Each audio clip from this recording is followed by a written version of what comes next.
Cinema industry వైపు వెళ్ళాలనుకుంటున్నారా? మీకు మేమున్నాం. వెంటనే కాల్ చేయండి. హాయ్ హలో నమస్తే, welcome back to Suman TV. ప్రస్తుతం మనతో పాటు ఉన్నారు motivational speaker, family counsellor, public speaker Rajani Rama గారు. నమస్తే మ్యామ్. నమస్తే నవీన్. ఇంకోటి చూసుకుంటే ఇప్పుడు వీళ్ళకి టెస్టులు చేశారు కదా, పాలిగ్రాఫ్ టెస్ట్ అని, ఇవన్నీ కూడా ఎన్ని టెస్టులు చేసినా కూడా నిజాలు అయితే బయట పెట్టట్లేదు. అందరూ ఒకటేలాగా ఆన్సర్స్ చెప్తున్నారు అనేది మనం చూస్తున్నాం. దీని వెనక కూడా ఏదన్నా ఉందంటారా? అంటే క్రైమ్ చేయాలనుకున్న వాళ్ళు ముందే ఫిక్స్ అయిపోయి ఒక గుంపుగా కూడి ఇలా చెప్పాలి మనం, రేపు ఇలా అడుగుతారు, అలా కూడా ఉందంటారా? అంటే ఉంటుంది.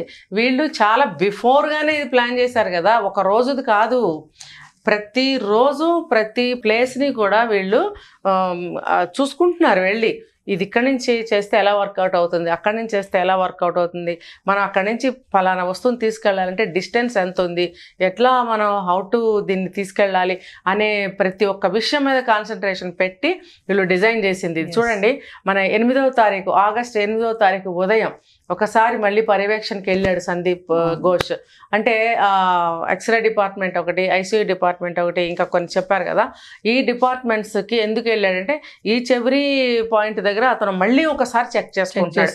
ఈ రోజు రాత్రికే కదా నేను ఈ క్రైమ్ చేయబోతున్నాను అని చెప్పి మళ్ళీ ఒకసారి రిహార్సల్స్ అనమాట. అన్ని టనాటన్ ఉన్నాయా లేవా, అన్నీ కరెక్ట్గా పకడ్బందీగా ఉన్నాయా లేవా అని ఒకసారి చెక్ చేసుకోవడం కోసం వాడు హాస్పిటల్ మొత్తం తిరిగాడు. అంటే ఆ రోజు ఏం చెప్పారంటే ఇతను ఎందుకు తిరిగాడు అంటే ఏముంది, ఇందుకు తిరిగాడు. ఈరోజు రాత్రి నేను నేరం చేయబోతున్నాం కదా, అంతమంది నెట్వర్క్ని పెట్టి చేయబోతున్నాం కాబట్టి ప్రతిదీ పర్ఫెక్ట్గా ఉందా లేదా అని చెకింగ్కి వెళ్ళాడు వాడు. అందులో కనిపించింది కూడా అదే కనిపించింది.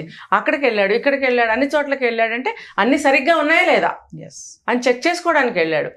కాబట్టి ఇప్పుడు ఇది కూడా ఇంత పెద్ద క్రైమ్ పొరపాటున బయటకు వస్తే మనం ఎలా తప్పించుకోవాలి అనేది అబద్ధాలు చెప్పేవాడికి జ్ఞాపక శక్తి బాగా ఉండాలట.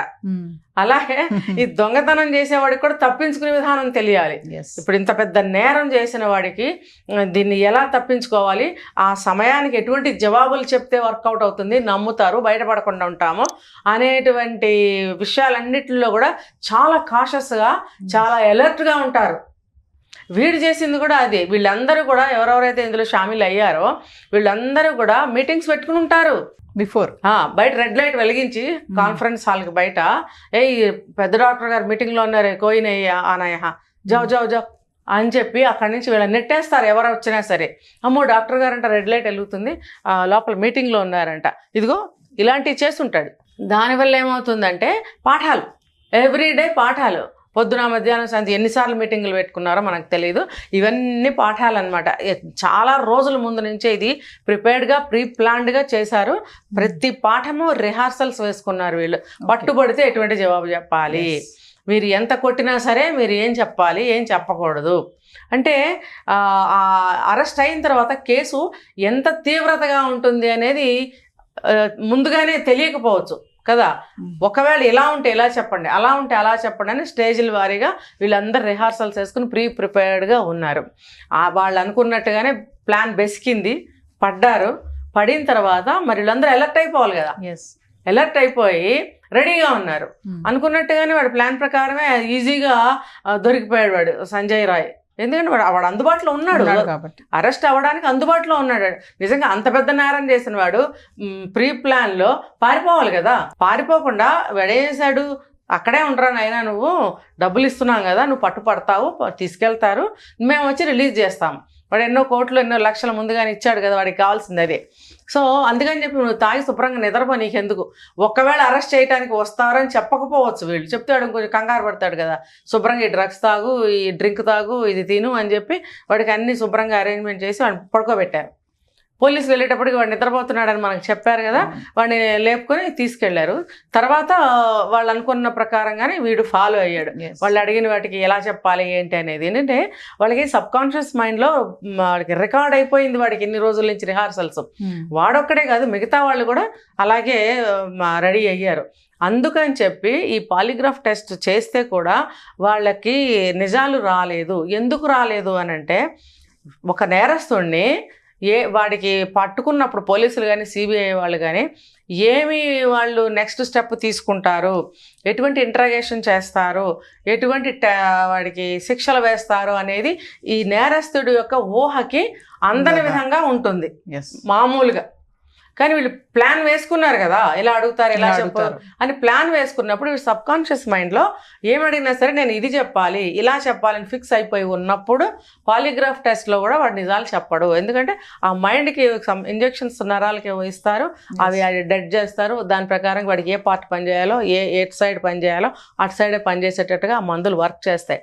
నార్మల్గా అయితే వాడు నిజాలు చెప్పేయాలి. ప్రీ ప్లాన్గా ఉన్నాడు కాబట్టి ఇక్కడ సబ్ కాన్షియస్ మైండ్లో వాడికి ఉండిపోయాయి కాబట్టి వాడు ఏమనుకున్నాడో అదే చెప్పడానికి మైండ్ సిద్ధంగా ఉంది. కాబట్టి ఈ పాలిగ్రాఫ్ టెస్ట్లో వాళ్ళు ఎన్ని అడిగినా ఏ రకంగా అడిగినా వీడు నిజాలు రాలేదు. చూడండి, మనకి ఫస్ట్లో సంజయ్ రాయ్ టెస్ట్ చేస్తే వాడు చాలా నిబ్బరంగా చాలా ధైర్యంగా ఏం చేస్తారో చేసుకోండి అన్నట్టుగానే జవాబులు చెప్పాడు. ఫస్ట్ సందీప్ ఘోష్ కూడా అలాగే మాట్లాడాడు. ఇప్పుడు మళ్ళీ కూడా సంజయ్ రాయ్కి పాలిగ్రాఫ్ టెస్ట్ చేయాలని సిబిఐ వాళ్ళు డిమాండ్ చేస్తారు. ఇప్పుడు సందీప్ ఘోష్కి కూడా 3rd డిగ్రీ చేసిన తర్వాత నిజాలు చెప్పాడు. ఏంటి, ఇప్పుడు ఈ అమ్మాయి డాక్టర్ ఎవరైతే ఉందో ఈ అమ్మాయిని చంపిన తర్వాత పోస్ట్ మార్టంకి తీసుకెళ్ళినప్పుడు వాళ్ళ దస్తావేజులు కానీ చలాన్లు కానీ ప్రాపర్గా వెళ్ళాలి. పోస్ట్ మార్టం వెళ్ళి అదేమీ లేకుండా చేయించేసి ఆ చలాన్ మిస్ అయింది అనడం ఏంటి అంటే ఇప్పుడు మనకు అర్థమవుతుంది. మొన్న అనుకున్నాం చలాన్ మిస్ అయింది, చలాన్ ఎట్లా మిస్ అవుతుంది, అది ప్రిపేర్ చేయలేదు అసలు, అది లేనిదే పోస్ట్ మార్టం చేయరు. కానీ చేశారు, చలాన్ మిస్ అయింది అన్నారు.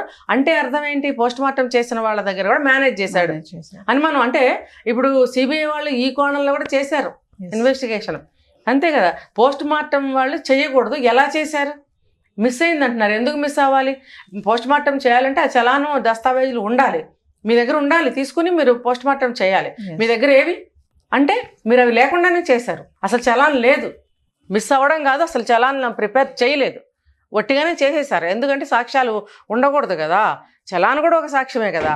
అందుకని చెప్పి అవి కూడా లేకుండా వీళ్ళు నార్మల్గా ఏదో ఒకటి చేసేసి పంపించేశారంటే వాళ్ళు కూడా ఇందులో ఇన్వాల్వ్ అయి ఉన్నారు. నెక్స్ట్ ఏంటంటే ఈ అమ్మాయిని చంపిన తర్వాత ఏదో అన్ని సాక్ష్యాలు ఆ అమ్మాయి డైరీ మీద ఆ అమ్మాయి ఫింగర్ ప్రింట్స్ కూడా లేకుండా మాయం చేశారు. ఇది ఎంత విచిత్రం అండి. వాళ్ళవి లేకుండా చేసుకోవటం అనేది న్యాచురల్, ఈ అమ్మాయి కూడా లేకుండా చేశారు.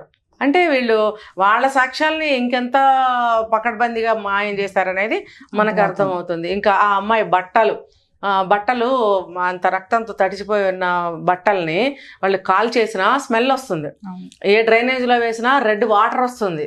అందుకని వాళ్ళు ఏం చేశారు, దాన్ని యాజ్ ఇట్ ఈస్గా దాచిపెట్టారని చెప్పి సందీప్ ఘోష్ ఆ టెస్ట్లో సిబిఐ వాళ్ళకి 3rd డిగ్రీ చేసిన తర్వాత బయట పెట్టాడు. ఆ బట్టల్ని వాడి కొంపలో ఉన్న అదేంటది ఫామ్ హౌస్లో దాచిపెట్టాడట. అక్కడికి ఎవరు రారు. అంటే మనం ఒక ఎపిసోడ్లో చెప్పుకున్నాం వాళ్ళ మిస్సెస్కి ఇవన్నీ తెలియవా అంటే మరి కొన్ని తెలిసే ఉండాలి, కొన్ని తెలిసి ఉండకపోవచ్చు, కొన్ని తెలిసి దాచుకోవడం. ఈ మగవాళ్ళకి సంబంధించినంత వరకే ఈ క్రైమ్ జరిగింది కాబట్టి ఈ బట్టలు ఫామ్ హౌస్లో దాచిన విషయం ఆవిడకి తెలియకపోవచ్చు కదా.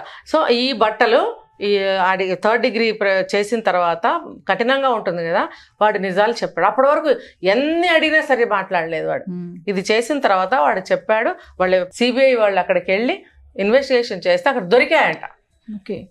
అంటే వీడు కొన్ని దాచినవన్నా బయటకు వస్తాయిగా ఈ రకంగా వీడికి పనిష్మెంట్ చేస్తే. సో ఇట్లా ఎన్నో రకాలుగా ఆధారాలు ఇంకా దొరుకుతాయని మనకి హోప్.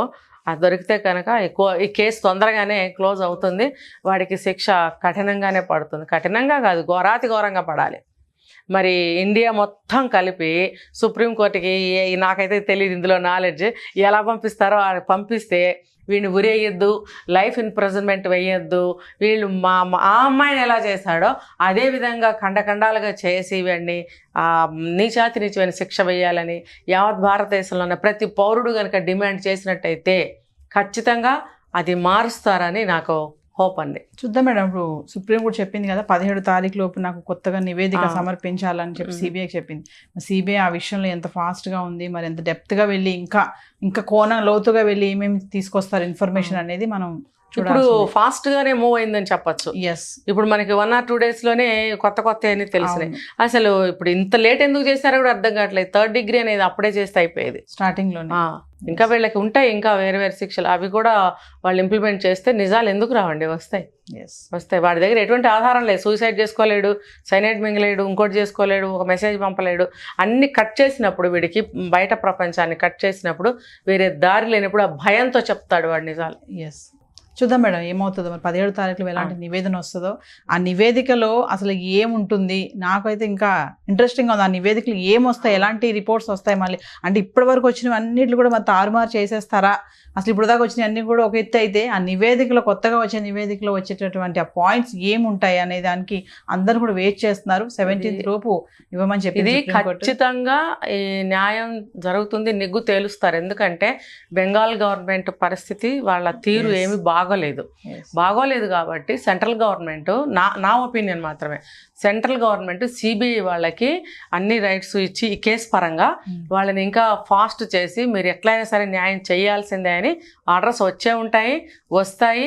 ఈ బెంగాల్ గవర్నమెంట్ కి ధీటుగా వాళ్ళు ఇది అమలు పరుస్తారు, న్యాయం జరుగుతుంది. ఇది ఏమీ అన్యాయం జరగదని నాకు కూడా అనిపిస్తుంది. న్యాయమే జరుగుతుంది. Thank you ma'am.